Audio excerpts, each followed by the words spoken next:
Alright, अब हमारा जो नेक्स्ट टूल है वो है रेक्टेंगल मार्की टूल, जो कि मूव टूल से आगे आपको मिलेगा, which is rectangle marquee tool. उसकी जो शॉर्टकट की है वो है M। मैं जैसे ही रेक्टेंगल मार्की टूल को सिलेक्ट करूंगा तो आप यहाँ पे ऑप्शन बार में देखेंगे कि ये जो ऑप्शंस हैं ये सब चेंज होंगे और हमारे पास रेक्टेंगल मार्की टूल के जो ऑप्शन है वो सब हमारे पास सामने यहाँ पे नज़र आएंगे। रेक्टेंगल मार्की टूल का इस्तेमाल किया जाता है सिलेक्शन के लिए। सिलेक्शन एडोब फोटोशॉप में बहुत अहमियत की हामिल है। हम जब भी किसी चीज़ को क्रॉप करते हैं हम उसकी सिलेक्शन लेते हैं। किसी स्पेसिफिक पाथ में, किसी स्पेसिफिक एरिया में, किसी स्पेसिफिक इमेज के पार्ट में हम लोगों को अगर काम करना है तो हम लोग उसको सिलेक्ट करेंगे और उसके अंदर हम लोग, उस सिलेक्शन के अंदर हम लोग सारे इफेक्ट्स जो हैं उसको इम्प्लीमेंट करेंगे। सिलेक्शन जो है ये बहुत अहमियत की हामिल है, क्योंकि अगर आप लोगों को परफेक्ट सिलेक्शन का पता है और आप लोग परफेक्ट सिलेक्शन कर सकते हैं तो बहुत से ऐसे काम हैं जो कि आपके लिए ईजी हो जाएंगे। जैसे क्रॉपिंग आपके लिए बहुत ईजी हो जाएगी, इफ़ेक्ट्स बनाने में आप लोग काफ़ी माहिर हो जाएंगे, और इसके साथ साथ अगर आपको परफेक्ट सिलेक्शन का पता है और आप परफेक्ट सिलेक्शन कर सकते हैं तो आप लोग किसी भी ऑब्जेक्ट में लाइट ऐड करने के लिए सिलेक्शन लेंगे और उसमें लाइट ऐड करेंगे तो अगर आपकी सिलेक्शन परफेक्ट है तो उसका जो रिज़ल्ट है वो आपको और भी बेहतर मिलेगा। सो सिलेक्शन किसी भी हाल में आपको परफेक्ट होने पर ही अच्छा रिज़ल्ट मिलेगा। अगर आपकी सिलेक्शन ठीक नहीं है, आपने जो सिलेक्शन की है वो आपकी रिक्वायर्ड एरिया से बाहर है या उससे अंदर है और उसके जो एजेस हैं वो काफ़ी हार्ड हैं या उसके जो एजेस हैं वो काफ़ी सॉफ्ट हैं हमारी सिलेक्शन के, तो ये बहुत से दूसरे इफ़ेक्ट्स आपके सामने नज़र आएंगे और बहुत सी ऐसी चीज़ें होंगी जो कि प्रोफेशनल नहीं लगेंगी। इसलिए अगर आप लोग किसी भी प्रोजेक्ट को और प्रोफेशनली करना चाहते हैं तो आप जो सिलेक्शन है उसके बारे में काफ़ी स्टडी करेंगे इस पूरे कोर्स में। और हम लोग सिलेक्शन की जो सेटिंग्स हैं, सिलेक्शन को किस तरह हम लोग चेंज कर सकते हैं, उसको सेव कर सकते हैं, और सिलेक्शन की बहुत सी जो शेप्स हैं उसको हम लोग तब्दील कर सकते हैं, उसके बारे में हम लोग इस पूरे कोर्स में पढ़ते रहेंगे। सो रेक्टेंगल मार्की टूल का इस्तेमाल होता है सिलेक्शन के लिए और इसको सिलेक्शन टूल्स के ग्रुप में लेके आ जा सकता है अगर हम लोग रेक्टेंगल मार्की टूल का जिक्र करें तो। रेक्टेंगल मार्की टूल मैंने सेलेक्ट किया है और मेरे पास कैनवस में एक प्लस का साइन है। इस प्लस के साइन का जो सेंटर पॉइंट है वहाँ से मैं क्लिक करके और ड्रैग करूँगा तो मैं एक सिलेक्शन ले रहा हूँ। जब भी हम किसी चीज़ की सिलेक्शन लेते हैं तो हमारे सामने कुछ डॉटेड लाइंस आती हैं जो कि ऐसे महसूस होती हैं जैसे कि आम लाइफ में आप लोग चींटियाँ चलती हुई देखते हैं। और आप लोग देखेंगे कि मैंने यहाँ से यहाँ तक क्लिक करके ड्रैग किया है और मैंने ये जो एरिया है इसको सिलेक्ट किया है। This is selection. जब हम लोग ये ऑन वॉकिंग इफेक्ट आपको नज़र आ रहा है सामने, जब हम इसको किसी भी ऑब्जेक्ट के इर्द गिर्द लेते हैं मीन्स कि हमने उसे सिलेक्ट किया है। अब हमारी जो सिलेक्शन है ये इस बॉक्स के गिर्द है और मैं अगर कोई भी कलर इसके अंदर फिल करूँगा, मैं इसके अंदर कोई भी चीज़ ऐड करूँगा, कोई भी चीज़ इसके अंदर मैं जैसे कि लाइटिंग करूँगा, इसका कलर यहाँ से ख़त्म करूँगा, तो इट मीन्स कि मैं सिलेक्शन के अंदर काम कर रहा हूँ। किसी भी इमेज में जो मेरे पास ओपन है मैं उसके किसी ख़ास हिस्से में काम करना चाहता हूँ तो उसके लिए मैं उस हिस्से की सिलेक्शन करूँगा ताकि मैं उस इमेज को बता सकूँ कि मैं इस हिस्से में काम करना चाहता हूँ, इसलिए मैं जो भी इफेक्ट इस्तेमाल करूँगा वो इस हिस्से के अंदर ही इम्प्लीमेंट होना चाहिए। सो दिस इज सिलेक्शन। अगर आपने एक सिलेक्शन की है और आप चाहते हैं कि आप इस सिलेक्शन के अंदर एक और सिलेक्शन ऐड करें तो हमारे पास ऊपर ऑप्शन बार में छोटे छोटे आइकन्स हैं, यहाँ पे आप लोग देख सकते हैं। और अगर मैं सेकंड आइकन पे माउस ओवर करूँगा तो ये कहेगा ऐड टू सिलेक्शन। मैं इसको क्लिक करूँगा और मेरा ये जो आइकन है ये सिलेक्ट हो गया है। और मैं यहाँ पे जब अपना कर्सर अपने कैनवस पे लेके आऊँगा तो आप देखेंगे कि मेरे प्लस साइन के साथ एक और छोटा सा प्लस का साइन है। प्लस का साइन हमारी सिलेक्शन का साइन है जो हम लोग रेक्टेंगल मार्की टूल जब सेलेक्ट करते हैं तो हमारे सामने आता है।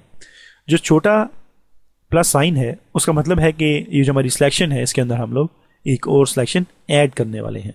तो मैं यहाँ पे क्लिक करूँगा और ड्रैग करूँगा इस सिलेक्शन के ऊपर और यहाँ पे माउस रिलीज़ करूँगा तो आप देखेंगे कि मेरे पास यहाँ पे एक और सिलेक्शन है जिसने ऑटोमेटिकली जो हमारी प्रीवियस सिलेक्शन है उसके बॉर्डर्स को अपने साथ मिक्स किया है और मैंने यहाँ पे एक सिलेक्शन ली है। इसी तरह मैं सिलेक्शन के अंदर सिलेक्शंस ऐड कर सकता हूँ और इट डिपेंड्स ऑन मी कि मैं किस तरह और किस शेप की जो सिलेक्शन है उसको इस सिलेक्शन के अंदर ऐड कर रहा हूँ। मैं यहाँ पे आपको बता दूं कि जितने भी सिलेक्शन टूल्स हैं हमारे पास, जितने भी सिलेक्शन टूल मार्की टूल में अवेलेबल हैं, उनमें सिलेक्शन के अंदर सिलेक्शन को ऐड करना या सिलेक्शन के अंदर से सिलेक्शन को डिलीट करना, subtract from selection, add to selection, ये सब ऑप्शंस जो हैं ये सेम है। फीदरिंग, एंटी अलाइज, ये जो ऑप्शंस हैं ये तमाम सिलेक्शन टूल्स में सेम है।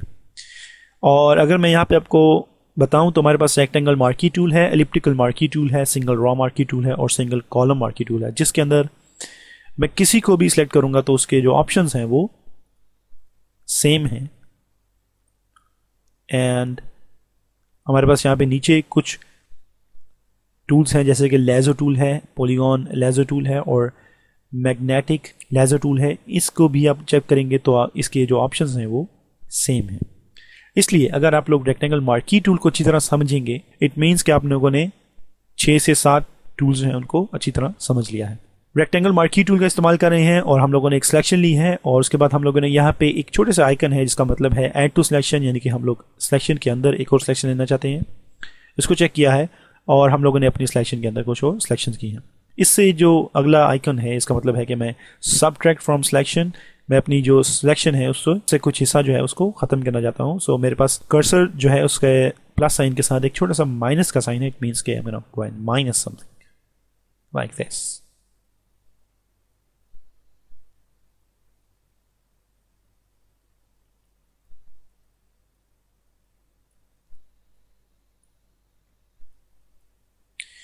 ऑलराइट, अब हमारे पास एक और छोटा सा आइकन है इंटरसेक्ट विद सिलेक्शन। का मतलब है कि हम लोग जो सिलेक्शन ले चुके हैं हमें उसका अंदर का हिस्सा चाहिए और हमें जो इसकी इनर सिलेक्शन है वो चाहिए। तो आप देखेंगे कर्सर के साथ एक एक्स साइन है। मैं यहाँ पे क्लिक करूँगा और मैं इसको ड्रैग करूँगा तो आप देखेंगे कि ये जो हमारी सिलेक्शन है इसके अंदर का एरिया जो है वो ऑटोमेटिकली सिलेक्ट हो जाएगा। इट मीन्स कि अगर आप लोगों को कभी भी सिलेक्शन के अंदर का हिस्सा चाहिए तो आप लोग इस आइकन का इस्तेमाल कर सकते हैं, इस ऑप्शन का इस्तेमाल कर सकते हैं और आप अपनी सिलेक्शन में से अंदर का हिस्सा जो है सिलेक्शन का वो हासिल कर सकते हैं। So this is rectangle marquee tool जो कि सिलेक्शन के काम आता है। और हमारे पास ये जो कलर पैलेट है इसके अंदर हमारे पास 2 कलर हैं।